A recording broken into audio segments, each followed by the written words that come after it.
Alright, so previously we shot a standard hotel room, and now we're here. We've moved up to a bigger, more complicated space. Rather than being a standard bedroom, this is obviously a bit bigger. This is one of the hotel's fancier suites. This one in particular has amazing panoramic views and goes for about $1,800 a night. So while this is a more complicated space, it's actually going to be a bit simpler to photograph. If you'll remember in the last shot, because the room was so small, we couldn't hide lights anywhere. That meant that we had to light one half of the room, do a bunch of lighting, then light the other half of the room, do some more lighting, and then composite it all in Photoshop. Even though this is a more complicated room from an architectural standpoint, it's a lot easier because we don't have to do that whole shoot one half, shoot the other half. We can just hide the lights in the appropriate spot and get this all in one shot without having to go and do this crazy compositing to put it all together. Because we spent so much time building up that last photo, we went over all the tiny details. In this room, we're going to move a bit faster. I'm not going to show you every little thing I did to stage everything perfectly. I'm going to give the same attention to detail, but I'm not going to walk you through and hold your hand for every little step of the way. Now obviously this is a much bigger, more complicated room, and we're not going to be able to get away with just delivering one final image. So we've opted to shoot 3 pictures here. We're going to do a wide establishing shot of what you might see when you walk in the door. We're going to do a shot of the sleeping area, and then we're going to do a shot of the bathroom. There's a really, really cool bathroom, and I think it definitely deserves its own photo. So for the first shot in this suite, we're going to do a wide establishing shot, very similar to the small room that we previously shot. Like the previous photo that we made, the first thing I did when I came in is I walked around and got familiar with the space and took photos in all different locations. As you can see, since we have that amazing view, we've got to shoot this way, and it also helps that everything in the room is basically in front of the camera when we're in this corner. So for obvious reasons, the shot's going to be from somewhere over here. I'm shooting a little bit wider than normal. I've got my 17mm tilt shift, and the reason for that is I want to show everything in the room, and I've got the Canon 5DSR here, which is 50 megapixels. I can always crop in a little bit. As it stands straight out of the camera, I feel like this frame is a little bit too wide, but I'm going to shoot with a crop in mind. I spent a few minutes kind of getting the camera height exactly where I wanted it, dialing it in, and I've got the final composition set and ready to go. Just like you've seen in the previous lessons, I took my time. It took 10 or 15 minutes to dial in that perfect shot. After the composition was set, as always, I worked on styling the room. So a few quick things, just like the last room, I took care of the bed, I perked up the pillows, I smoothed out the sheets, I fluffed the pillows on the couch, I made sure that the things on the table were clean and perfect. There's a table in the background, I kind of shifted that so it read a little bit better. I moved the chairs around so that, again, we're not shooting straight into the back of a piece of furniture. I opened up that chair by the desk and I kind of just spaced out some of the furniture on the deck. We're lucky in that we have this big wall kind of right in front of us here, which means that the staging here was not too complicated. So relatively simple. We only see a little slice of the bathroom. There's not, again, too much staging that has to go on in there. So even though it's a wide shot, there isn't a ton of staging going on. It's pretty standard stuff and nothing out of the ordinary. So now that we have the room staged and looking good, it's time to worry about lighting this thing up. Just like the last room, it's complicated, but it's not as complicated. We're facing some of the same problems, but again, like I said, we don't have to hide lights. We don't have to shoot one half and then shoot the other, so we can get this all in one shot. In order to have complete control of the light in this room, the first thing I'm going to do is shut those sliding wooden doors to black out the light coming in from the exterior. So now we've got those wooden doors shut, and as you can see, there's still a little bit of blue daylight coming through. I'm going to get up my black cloth, and using live view, I'm going to scrim that blue coming in and remove those reflections from the floor. So the first thing that I'm going to do, now that I have control over all the light in the room, is I'm going to set my exposure for the light bulbs in the frame. I don't want any of them to be completely blown out, so I'm going to increase my shutter speed so that all those lights have a nice inviting glow rather than a complete blown out white glow to them. As you can see, it's a little bit dark when we expose for just the bulbs, and we've got to add some fill to bring up the light level of the room. So now that we have the proper exposure for those nice golden glowing tungsten lights, it's time to start adding our own flash. The nice thing about this room, as I said, is that we have some room to actually hide them. Now it's going to be very similar to the last shot in terms of lighting. I'm just going to be bouncing some light into the ceiling. Similar to the last room, I'm going to be adding a half CTO gel so that we don't have a cool blue flash competing with the warm light of the room. The reason that I'm using the half CTO on my lights instead of the full is that I still want the ambient room lights to be a little bit warmer than the flash. That's going to give a nice inviting glow rather than making everything a uniform white color. So again, I'm going to leave those tungsten lamps a little bit warmer than the light from my flash. So the first strobe I'm going to add is going to be right over here.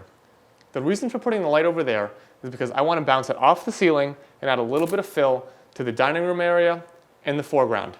So now that I've added my first light, I think that area near the window looks good, but I think it's a little bit too dark in the foreground.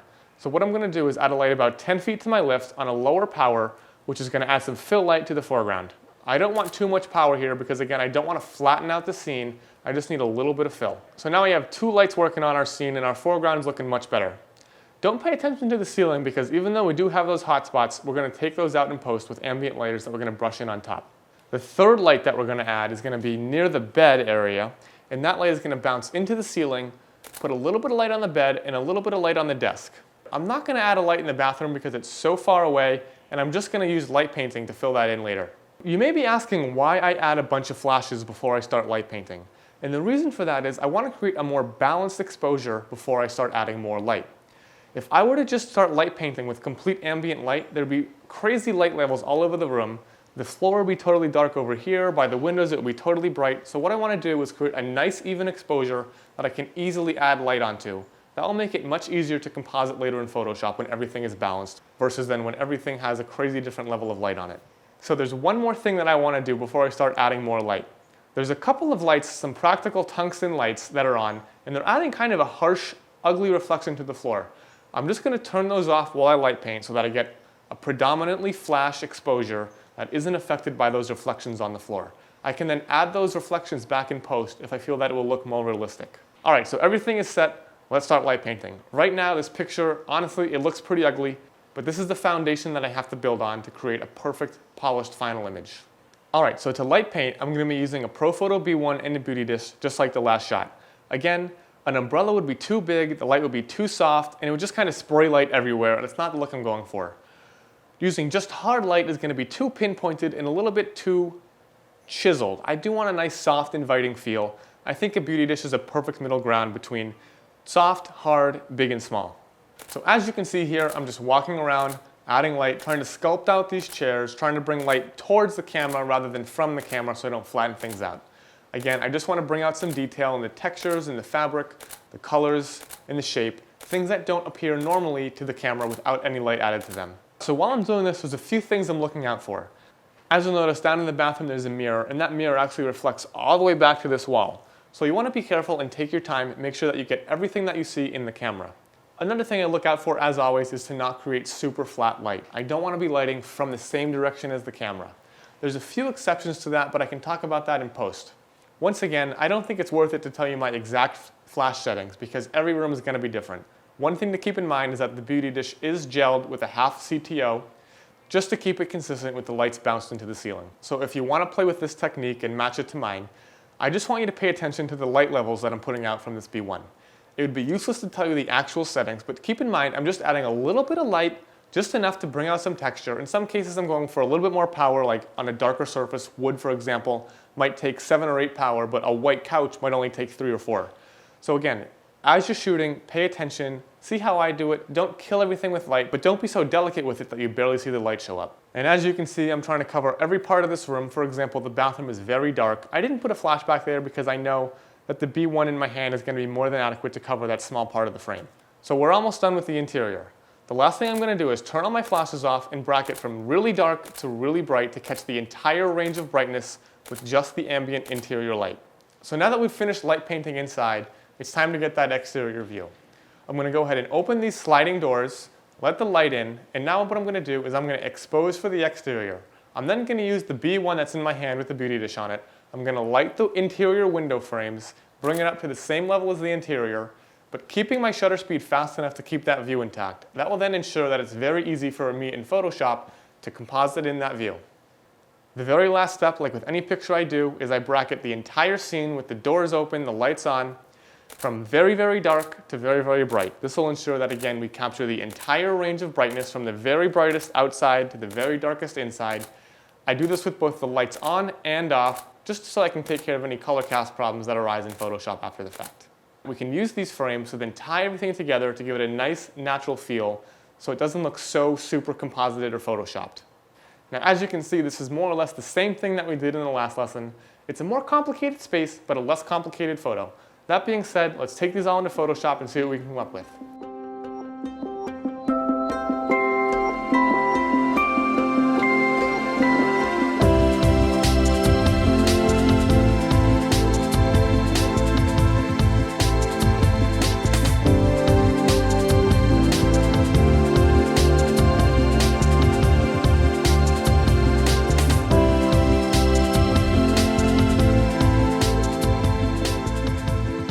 Okay, so we just finished the first wide-angle shot. This is kind of our establishing shot of the hotel suite here. And unlike the previous room, the very simple room that we shot where we had a very complicated process in post, this is going to be a similar process, but a lot simpler in my opinion because we're not blending two halves of an image together. We're basically just focusing on one picture here, one frame in front of us, and the blending should be a bit simpler. So just like the last photo, in Lightroom here, I'm going to do a quick cull. I'm going to adjust my shadows, get all the raw data that I can out of these files before we go into Photoshop and put this together. This does have a couple of unique challenges that are different from the previous room, and it'll help to reinforce all that you've learned in the last lesson. So here we are in Lightroom. Here's the base exposure. Again, this is the exposure upon which I'm going to build everything. And like I said, unlike the last shot, it's already right here in front of us. We don't have to combine two halves to get this to where we want it. So as usual, I'm going to bring up my shadows, bring down my highlights, and I think even though you can see our flashes kind of firing into the room, I do think this is a little bit dark. So I'm going to bring the exposure up on this base image just a bit, maybe like a third of a stop or so. And I also think that it's a bit too warm. Even though I do want to keep some of that tungsten, I want to balance predominantly for the flash, so we get a little bit of orange, but it's mostly white. So I'm going to just kind of ease off on the white balance here a bit. I'm going to go down to, let's go down to like 3465 or something. I'm just eyeballing this again. I'm just trying to get it in the ballpark of where I know I want the final shot to be, and I'm going to tweak it further in Photoshop. And I'll bring the tint down to, looks a little red still.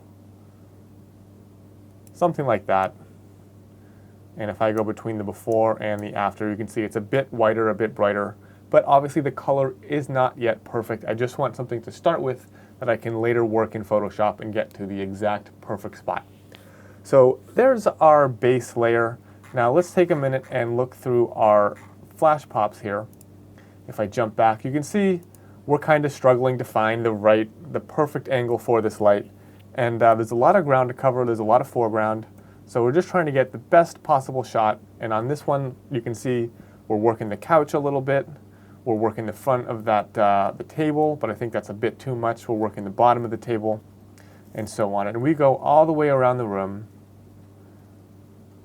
And I'm just going to select a few of these as I go through for our final image here. And you can see, here's a good example. If I flick between this shot of this table here and this shot here, you can see how much depth and texture and dynamic adding that flash will do, how much it'll make the objects feel much more three-dimensional in the room. So that's a good example of why I add these little flash pops. And moving on, again, we're trying to get this desk over here. So it's just a matter of kind of eyeballing it while you're on location with the Cam Ranger to find the best lighting angle that's going to add that dimensionality to the room. So we'll go through, and for example, like this, I think I missed. This is too high, it's not a really even fall off. I was aiming a bit more on the ceiling than the object itself. Then I kind of back off the flash power, and again, you can really see how that texture in the wall comes out when you add the flash to that area of interest in the frame. So moving on, I flash the floor over here a little bit because in the ambient frame, or in any frame for that matter, where we have this light on, you got these nasty reflections on the floor, and what I want to do is get a nice clean floor. And I know I'm going to have to adjust that exposure in post to get it to match, but you can see the difference between the harsh reflection on that hardwood floor and just having it nice and clean. So we'll combine all of these in our final image to get that perfect polished finished shot. So that being said, I'll just continue going through here so you guys can see how I'm making my selections. Here's the bathroom. Like, this looks a little bit too bright for me, and the next image looks a bit more under control rather than being way overexposed. Again, there's that couch. You can see the difference, how this is very flat, and with the light, you get the couch to almost jump off the frame. So we're going through. Here's our the base exposure again. And then the next thing I did was I bracketed dark to light with those windows still closed. And then we opened them up and we flashed the window frame here so we get a nice, clean, perfect view outside. Trying to avoid reflections, obviously, on the window. So I'm going to go to one where I'm not in the reflection off to the right-hand side there, going across, kind of skidding the light across the window frame. And I just got a few options of that. Better to shoot more and not need it than shoot too little and just go into Photoshop and say, oh crap, I forgot to get this edge of the window, or I forgot to pop the chair over there, or whatever. So again, no pixels have to die. It doesn't cost anybody any money to take a couple extra shots, make sure to cover your ground. And here's one thing that I was sure to get, and that is the exterior. I didn't want to forget about that. Just like in the last photo, want to make sure we throw some light on those chairs outside, because without any light, it just turns into a black featureless hole. And then again, we bracket with the lights on, and we bracket with the lights off. And these frames may be what I use to do a little color correction as well. You can see there's some mixed lighting in here. We have blue light from the exterior, and orange light from the interior, and like green light from the trees, but with the lights off, the colors are much more consistent and much more white throughout the entire frame. So let's go ahead and filter those, and I'm going to take the adjustments from my base layer here. So here is our base layer. You can see our adjustments over here.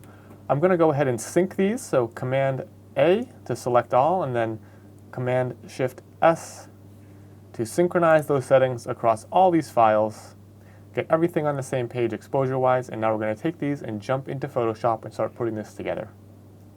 All right, here we are in Photoshop. I'm going to go to File, Scripts, Load Files into Stack. I'm going to navigate to this Lessons folder, and I'm going to go ahead and open all those 20 images. Click OK, and Photoshop's going to automatically align those for us. All right, so here is our file in Photoshop. We're going to start at the bottom, so let's go ahead and turn off all these layers that we're not going to use to begin with.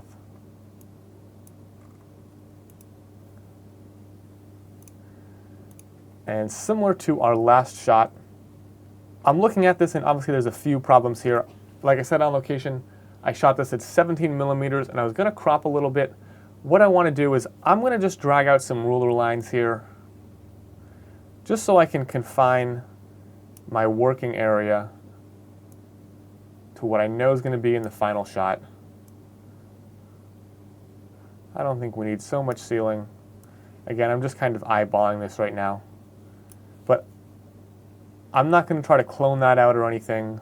I'm not going to deal with this. So when I'm doing the Photoshop process for this photo, I don't want to make any extra work for myself. So anything beyond those ruler lines, I'm not really going to concern myself with, because we made that decision on location to shoot a little wider and then crop the edges rather than shoot a little bit too narrow and be a little bit confined. So this gives us a little extra room to play with. So, all right, let's get started. So we have our base layer here, layer number 20, and layer number 19, which is a layer with all of the flashes off and all of the interior lights on. And I'm just going to blend these two together.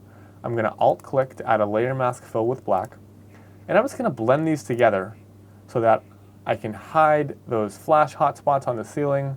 I can get rid of some of this weird funky color cast. So I'm going to take a big soft brush with my opacity at 30%, and I'm just going to start painting in that ambient layer to cover the tracks here of our flash. But I want to make sure I don't go too far with it, for example, and paint all those awful hotspots in, because again, we did increase our shutter speed to kill those when we were on location. So I'll back up here, and remember I do want to keep that flash lit interior intact. So I'm not going to go too far. This is basically just to make it look like this room wasn't lit with flash, and we can fill in the rest as we move through the file.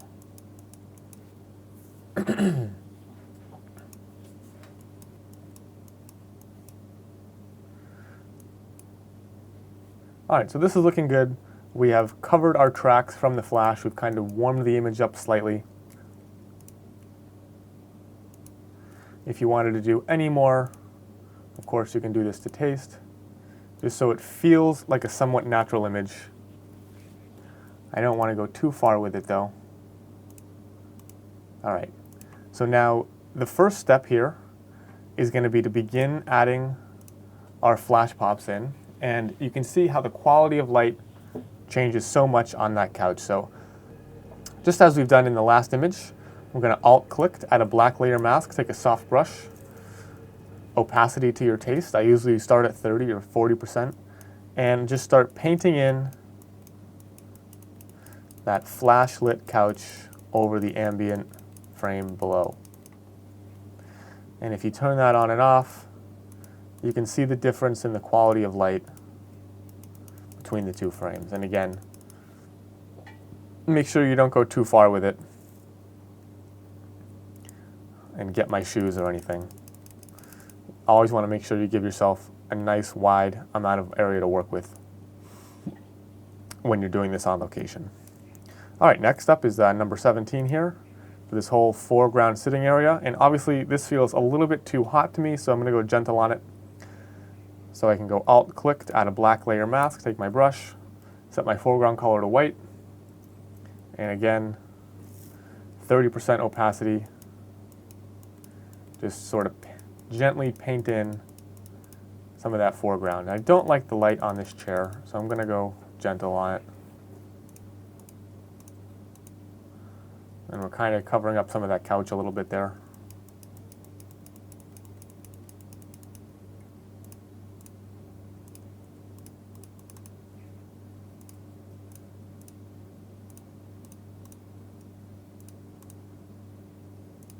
Obviously there's this whole edge right there. Let's make sure we keep a nice smooth transition. I'm going to paint that out. And I'm going to paint out some of this rug. It feels a little hot. But I do want some of that glowiness to it. And on the couch, I think this shadow can go away. So I'll go down a layer and paint that out. All right. Really good. Okay. So next up is layer number 16. That is this chair right here. Again, Alt-click, add a black layer mask, fill with black, take our brush, set our foreground color to white. And let's just paint that in as we have been doing. Again, don't go too far, you get my feet.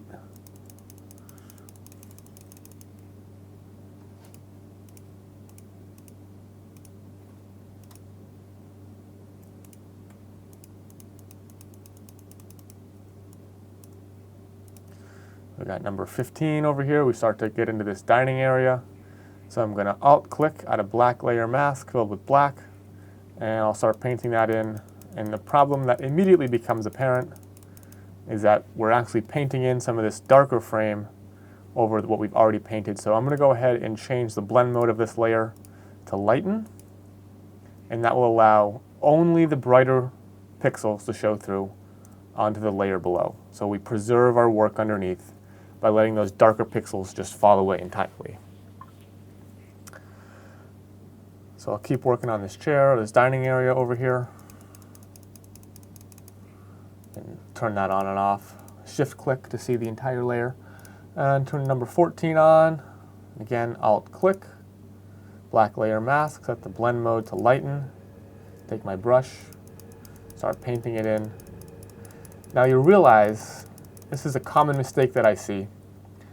People light things from multiple sides, and what happens is you tend to flatten out the object. When you only light something from one side, you retain the depth and dimensionality of an object. When you light it from all sides at the same intensity, you tend to lose the three-dimensional quality of the object. So I'm going to sort of paint away some of the brightness on layer 15 here. You can see I turn that on and off, like on this chair right here. It looks a little bit, to me, not as three-dimensional. So I'm going to darken the back of it, take my brush, paint away some of that brightness so that these chairs still retain some three-dimensionality.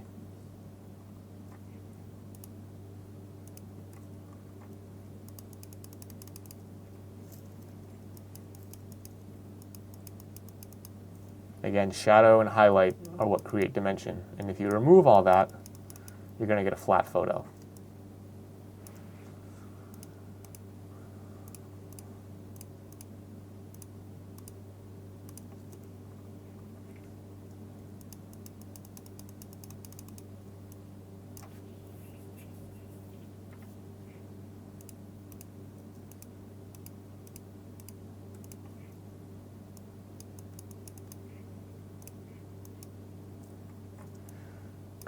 All right, next up we have the desk.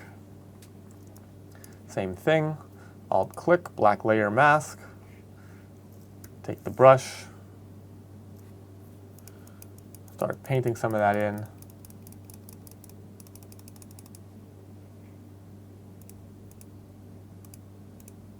If you go too far, make sure you undo it, or set your blend mode to lighten, whichever you prefer. There's just lots of ways to make sure you keep your previous work intact.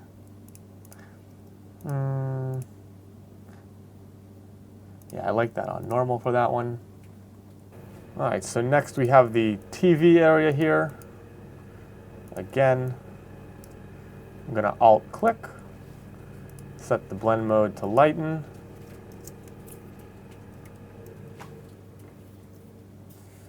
Make my brush nice and big. And just start painting in that highlight on the TV, on that whole piece of cabinetry there. All right. Go up to number 11. That's the headboard, and you can see that texture that comes out when we hit it with light from the side, where it goes from flat to having depth. So let's Alt-click, add our layer mask. For this one, I'm going to make a quick selection sort of around the headboard and bed to keep that light in one place from spilling all over the left-hand side of the frame. And within that selection, I'm going to use my brush to paint it in.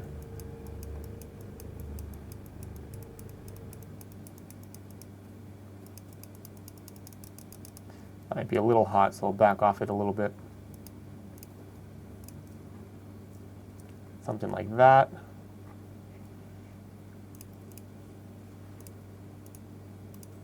I think my TV needs a little more light.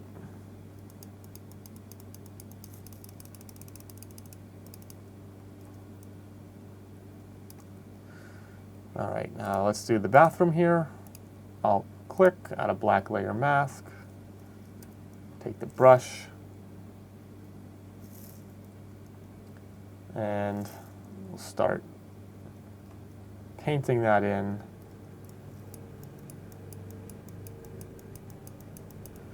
Now you'll notice as I paint this in,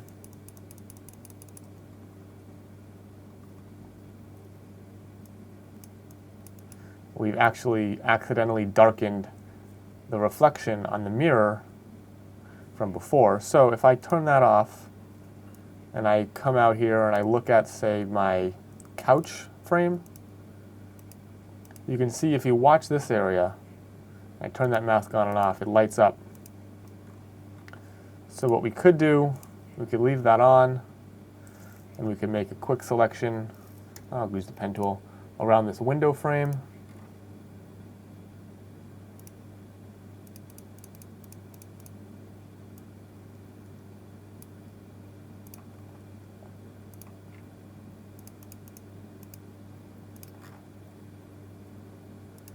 I hit Command Enter to activate it. We'll feather it by 1 pixel. And I'm going to paint that black on this layer so that it reveals what's underneath. And then with that selection still active, I'll come down to my couch layer and I'll paint in some of that brightness down there. Make it feel natural. There we go.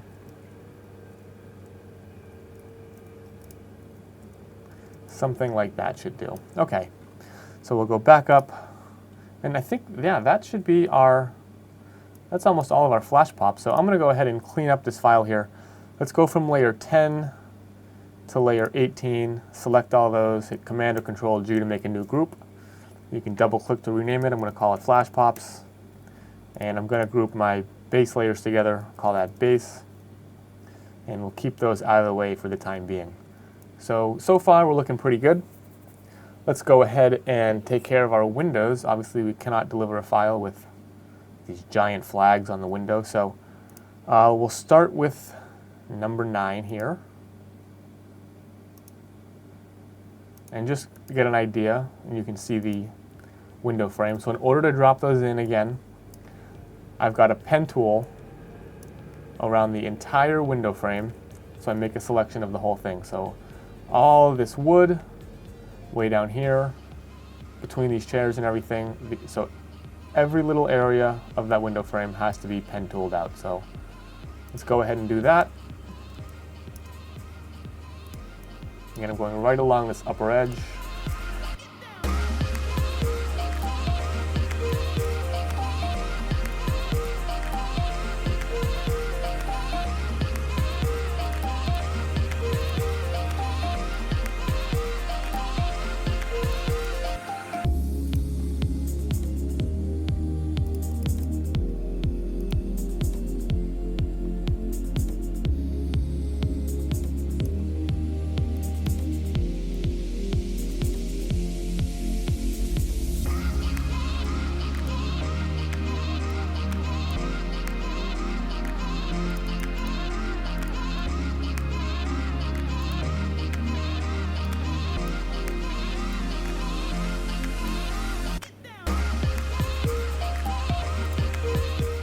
Mirror.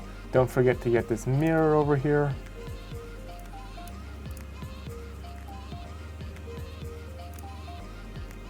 It's pretty tricky down here in these glass lights, so I just go around the edge of the stand. And if it looks like it needs to be fixed, we'll deal with it later, but shouldn't be too bad.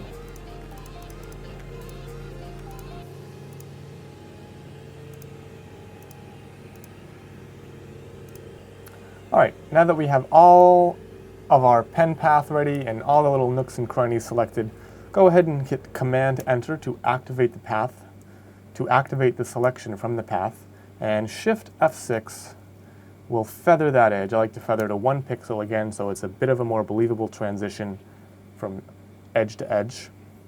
And what I'm going to do is I'm going to take, let's see, layers 7, 8, and 9, group them together, and I'm going to call this Windows, and I'm going to apply this mask to this group.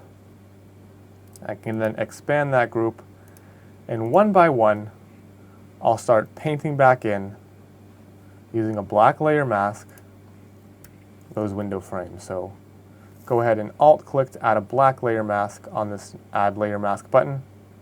Everything expanded here, go on and turn on layer number 9.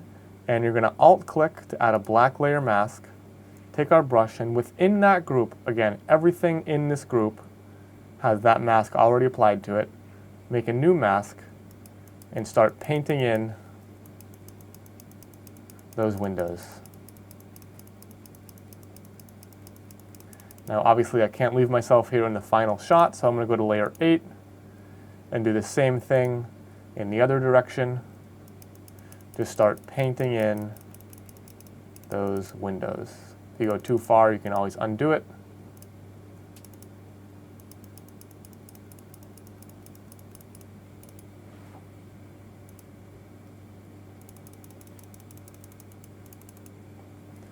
Let's see if we need number 7 here. Yeah, I could do a little bit of this as well, just to make that blend a bit more natural. Okay, so now we have our windows in, and this is actually starting to look like a nice finished photo here. The last thing to do is get the exterior, so I'm actually going to take layers 4, 5, and 6, and I'm going to drag them into that windows group. And I'm just going to turn on layer 6 here, which is that patio. I'll set the blend mode to lighten. I'm going to Alt-click to add a new layer mask filled with black, take my brush, and at 30% opacity, just start painting in some of that light on that patio furniture. I'm going to do the same thing for layers 5 and 4, just so we get some detail out in that bar and all that stuff outside. And number 4 here, Alt-click, blend mode to lighten, paint in some light, blend these together so it's nice and believable. All right. So that's looking really good. There is this little flash reflection up here. We will fix that in a bit. But for now, let's focus back on the big picture. And there's still a few problems that I want to address, namely these reflections on the floor. So I'm going to go ahead and turn on layer number 3. And I'm going to Alt-click to add a layer mask filled with black. And just start painting away some of those reflections on the floor. And this might go a little bit too dark, so I'm going to make a new adjustment layer. I'm going to make a curves adjustment layer here. I'm going to clip that curves layer. So Alt-click to add a clipping mask, and you can take your little hand tool and click between the two layers here while holding Alt, and you get that clipping mask symbol. And what that's going to do is only going to allow what's on this layer to affect the layer directly below it. And I'm just going to bump some of this up a little bit so that the exposure matches a bit better. And you can paint it out until you get it just right.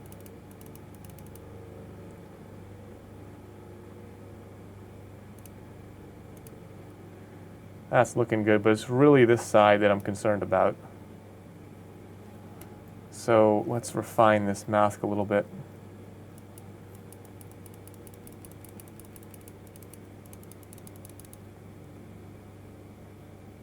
And brighten this up until it matches.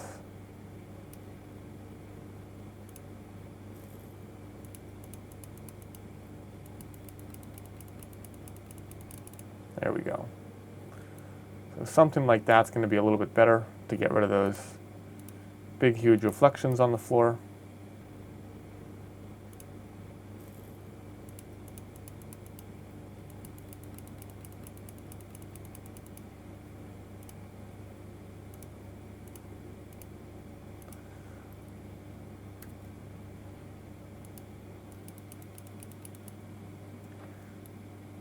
That's looking good. I might fix this little splotchy area in a minute.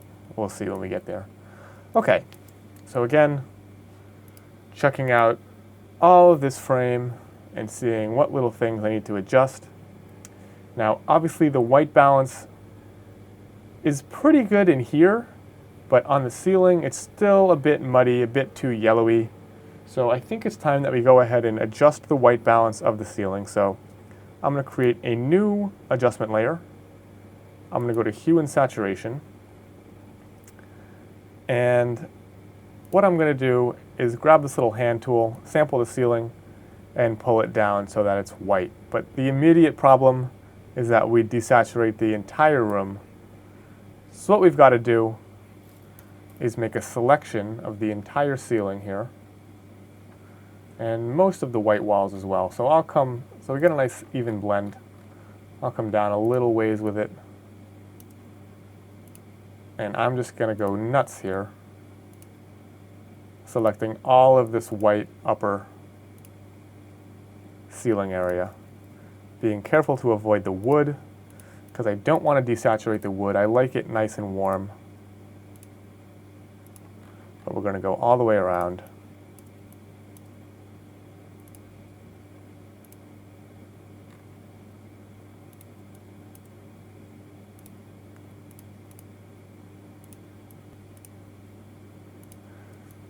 All right, once we have our ceiling selected, you can hit Command Enter and Shift F6 to feather that.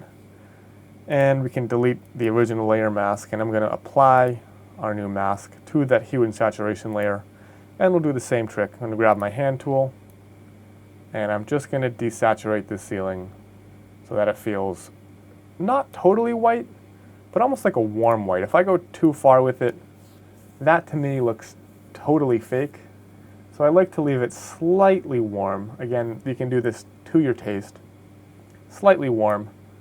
And now on this mask, if I zoom in here, you can actually see, like right here, where that mask begins and ends. So I'm just going to go around, and I'm just going to soften that transition with the soft brush so that it blends seamlessly into the warmer floor below it.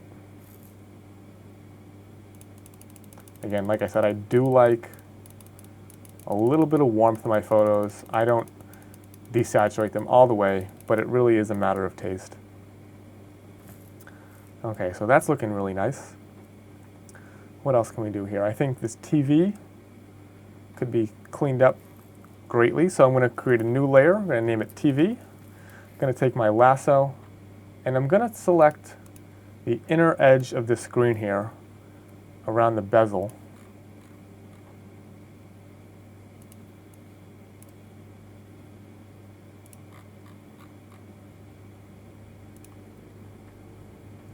And I'm going to create a gradient. So I'm going to select the gradient tool here.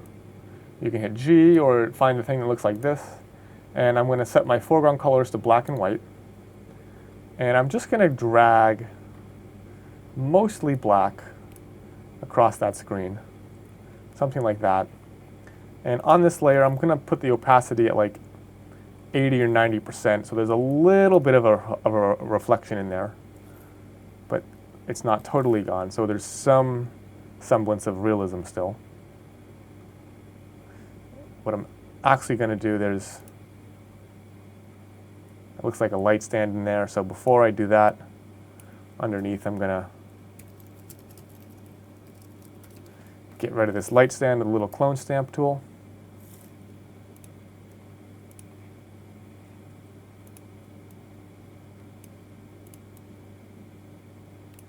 Doesn't need to be perfect because we're going to obscure it with that gradient layer.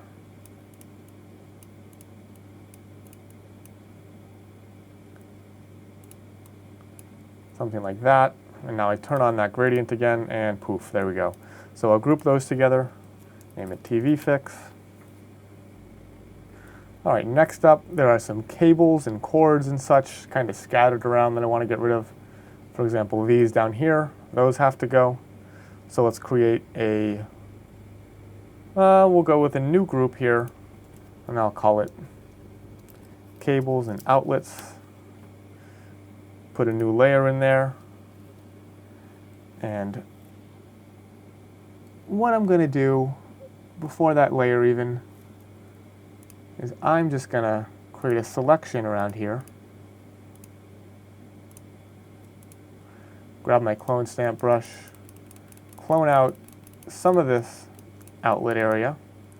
Now I'm going to copy that, Control-Shift-C, Control-V to paste that to a new layer.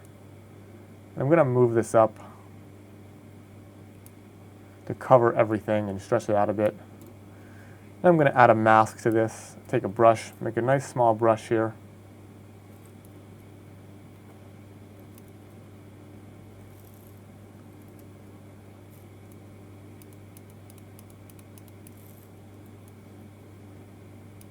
And rather than tear my hair out with cloning, I'm just going to fake it. Because it's such a small part of the frame, we don't have to go nuts on it. I'll do the same thing over here, make a selection with my lasso around these cables.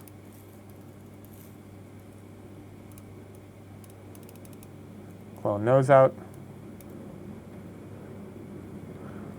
There's some weirdness down here too.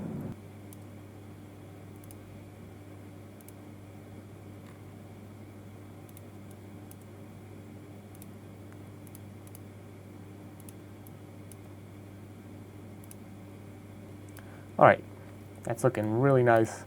Let's go ahead and see how we can fix this flash reflection out here.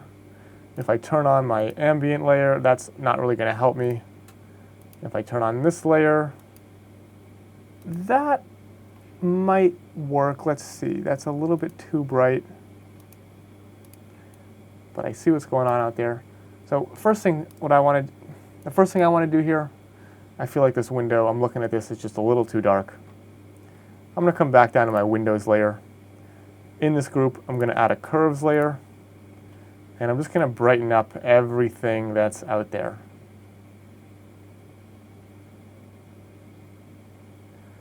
I don't want to get the wood so much, so we can paint that curves layer sort of out of the wood a little bit.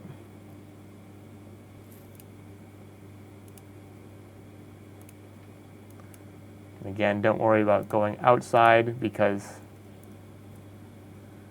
We are within the mask of this group, but I do think brightening that up makes it feel a little bit more realistic. And now, I need to get rid of this. So, I'm going to make, in this Windows layer here, a new layer. I'm going to call it Remove Flash Highlight. Grab my pen tool, and I'm just going to pen out this whole area.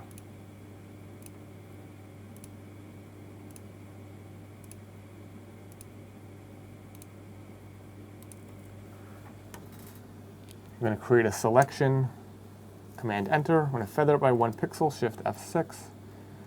And I'm going to grab, with my gradient tool again, I'm going to sample some of this here, and I'm going to switch my foreground and background colors and sample some of that lighter color down there. And I'm just going to basically replicate this color in this area. So it looks like something like that. And I'm going to go to Filter, Add Noise. We'll go to like 2% on the noise, just so it feels like a natural part of the photo. Without the noise, it's just this perfectly featureless area. With noise, it feels like it belongs there. There we go. Now we zoom out, and that looks nicely fixed. The whole thing looks pretty good to me at this point, but what I'm noticing is that where this ceiling meets the wall over here, it looks a little funky. There's not any direction to the lighting, so what we're going to do is we're going to use some of these ambient frames. I'm not quite sure which one I want yet. I'm going to go with, we'll bring them both with us. But you see how you get this nice fall off up here of light? It looks like it's coming from the window rather than just this flat, featureless interior ceiling. We're going to blend some of that back in to get a more natural feeling scene. So let's grab our 2 ceiling layers, and I'm going to come down, let's see.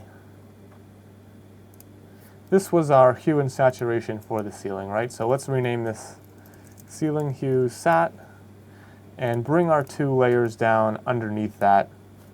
And I'm going to group all these together, and I'm going to call this Ceiling. I'm going to expand this group, and I'm going to turn on, let's start with layer number 1 here. I'm going to grab this hue and saturation mask here. If I zoom in and Command or Control click on it, that mask is reactivated. And I'm going to apply it to this layer here. Now, obviously this looks a little bit fake, too dark, but if I change the blend mode to luminosity, it looks much better, but it still looks a little bit wonky. So what I'm going to do is brush it out until it feels a bit better. Like over here, I don't think it needs to be so dark.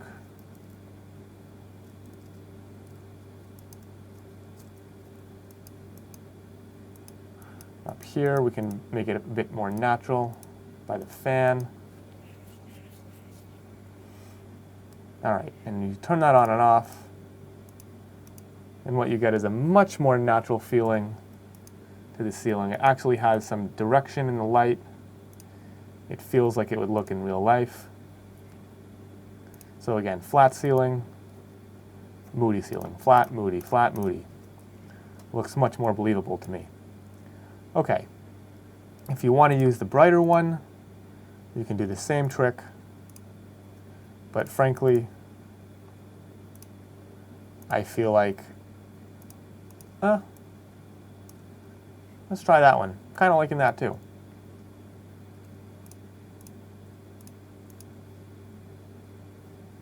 Again, I'm setting the blend mode here to luminosity, which removes all the color information and only blends in the brightness. So we're not undoing any of our color correction or anything like that. And if we turn that ceiling on and off, as you can see, things feel a bit better. All right.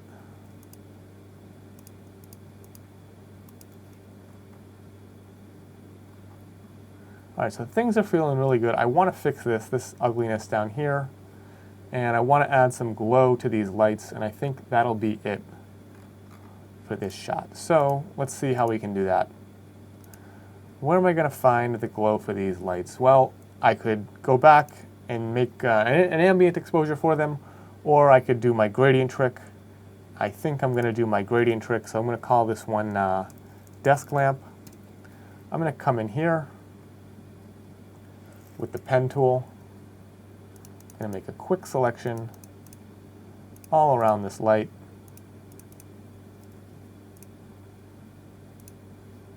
Make sure I get it in the mirror as well.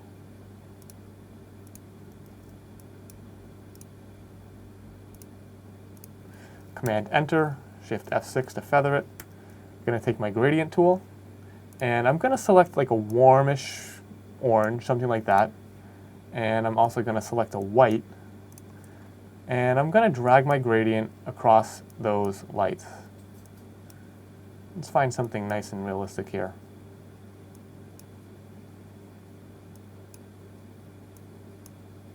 Something like that.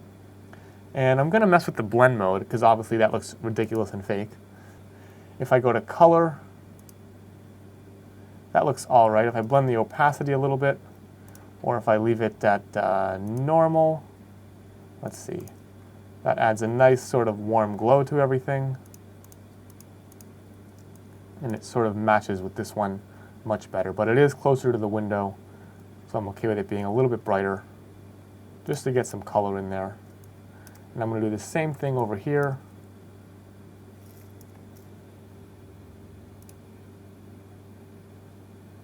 Make a selection all around this lamp.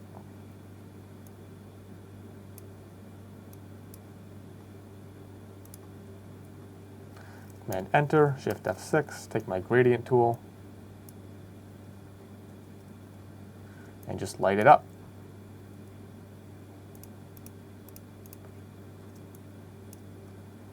Now this one feels, this one also, it feels a little like dark or dirty. I don't know what it is. So I'm just going to do it for this one too while we're in here.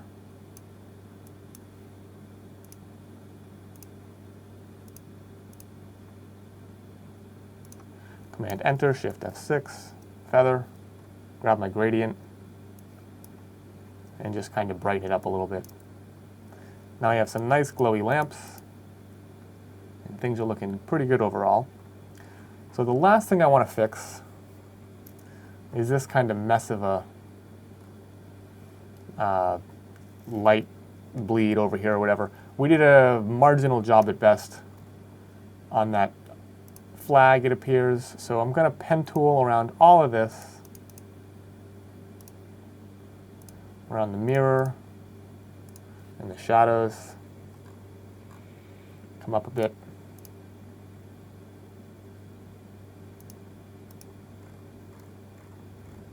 And some of you guys, if you see my previous work, you know I like to use my gradient trick whenever I can. I'm going to do the same exact thing here.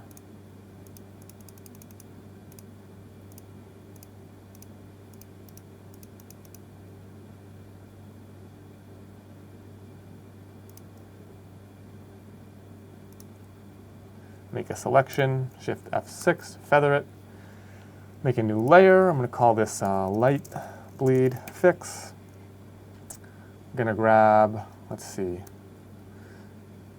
some of this color and some of this color, and I'm just going to drag it out over all of that. I'm going to go to Filter, add noise, add a mask, take my brush, and just with the big soft brush, as usual, brush it in so there's a seamless transition.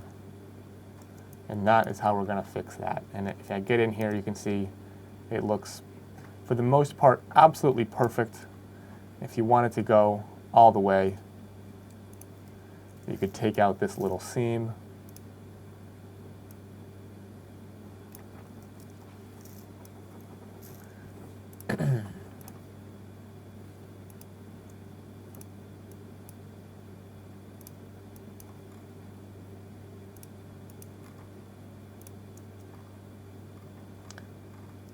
But for the most part, that's looking very, very good.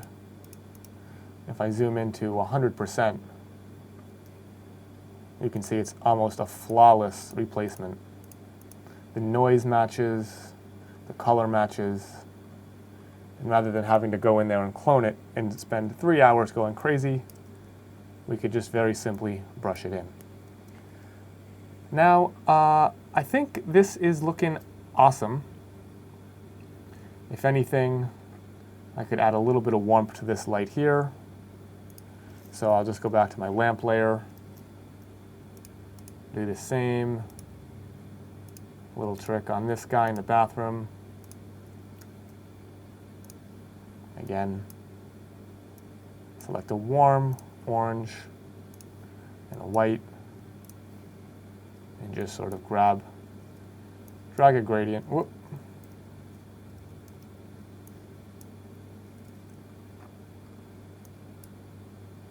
into there, something like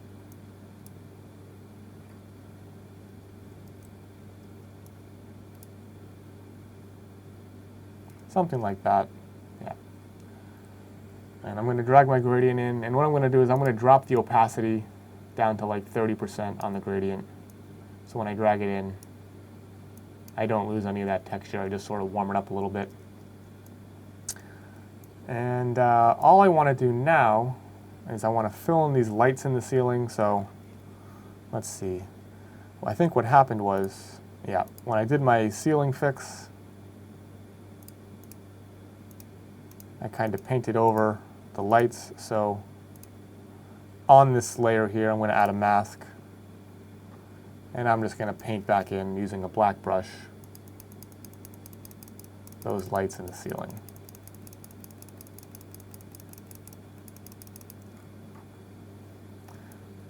And I can come down here.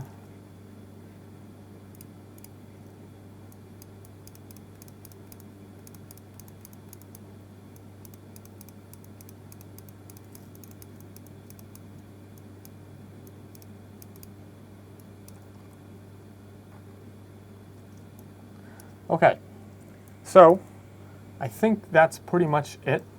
I'm going to go ahead and crop here. Going to bring it into, I don't think we need a ratio here. Let's try, just bring it into our rulers, bring it down a bit.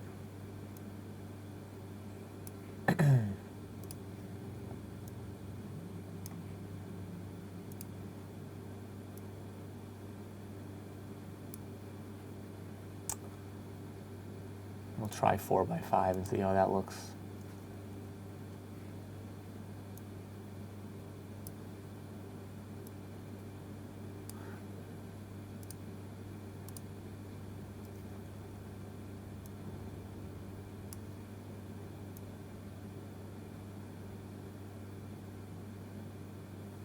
Yeah, so that looks good. I'm going to crop that. And I guess the last thing to do here is just get rid of this fire alarm.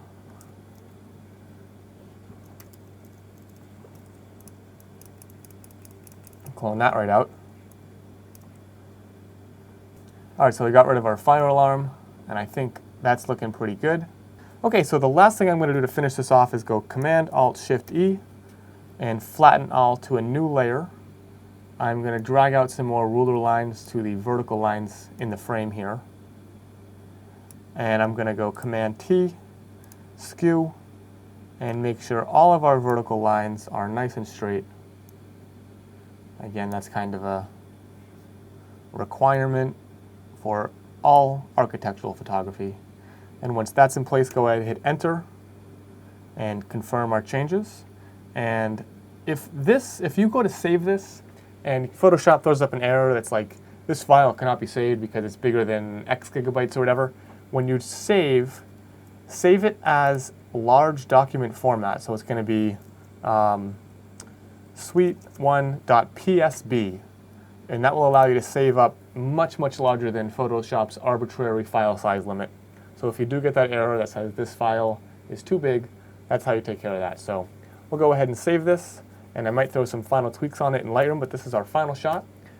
Relatively complicated, but at the same time a little bit simpler than our last photo of the simple, basic hotel room. All right, so there's our wide establishing shot. We're going to go back on location and get through a couple more shots in this room before we move on to the next location in the hotel.